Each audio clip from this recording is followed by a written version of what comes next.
প্রতিদিনের একঘেয়েমি ডিমের ঝোল থেকে একটু অন্যরকম করে রান্না করলাম। রেসিপিটা দিলাম, একটু দেখে নেবেন। এখানে আমি ডিম পোচ করে নিয়েছি প্রয়োজন মতন।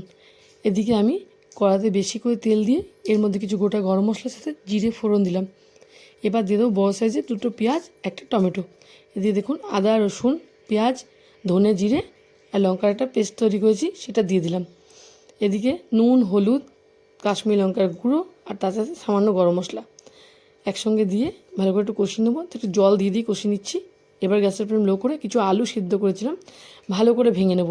একদম ভেঙে নিয়ে আলুগুলো এই গ্রেভির মধ্যে দিয়ে দিচ্ছি।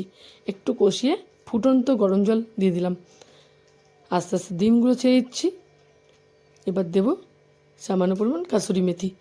দারুণ খেতে লাগে, অবশ্যই একবার ট্রাই করবেন। একবার খেলে কিন্তু বারবার খেতে ইচ্ছে করবে। একঘেয়েমি ডিমের ঝোল থেকে যথেষ্ট পরিমাণে আলাদা। যদি ভিডিওটা ভালো লাগে একটা লাইক দেবেন।